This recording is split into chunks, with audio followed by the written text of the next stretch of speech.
संगियो, किस कदर ज्यादा सैलाब की तकलीफ का लोग शिकार हैं, किस कदर ज्यादा आजमाइश। थोड़ा सा मिलाद इस तरह भी ना मना लें कि कुछ उनकी मदद इसलिए कर दें कि ये हुजूर की उम्मत उनके घरों तक पहुंच जाए, जिनके घरों की छतें सफर में एक दफा मैंने देखा था, एक सफर में फ्लाइट किसी की लेट हो गई थी, 10-12 घंटे, और उनको सफर के अंदर एयरपोर्ट पर बैठना पड़ा था। मेरी उस साहब से शख्स से मुलाकात हुई तो रो पड़ा, कहने लगा पीर साहब बच्चों का साथ है तो बड़ी तकलीफ में हूँ। हालांकि एयरपोर्ट पे साफ सुथरी जगह होती है, खाने पीने को मिलता है। दर्द समझते हो उसका? उसके मवेशी बह गए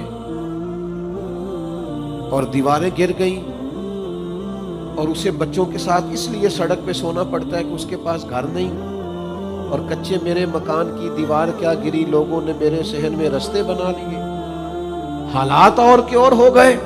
इस तरह का भी हमने मिलाद अब मनाना है कि हमने उन गुरबा तक पहुंचना है।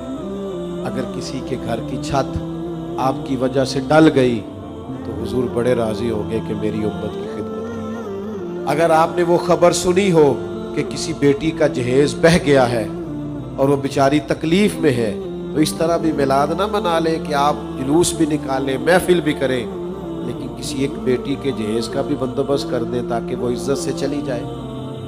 अगर किसी मकरूज का कर्ज अदा कर दें, अगर किसी परेशान हाल के लिए किसी जॉब का बंदोबस्त कर दें, अगर किसी भाई की इस तरह मदद कर दें कि वो भी अपने पैरों पे खड़ा हो जाए, हुजूर बड़े राजी होंगे। नबी पाक का मिलाद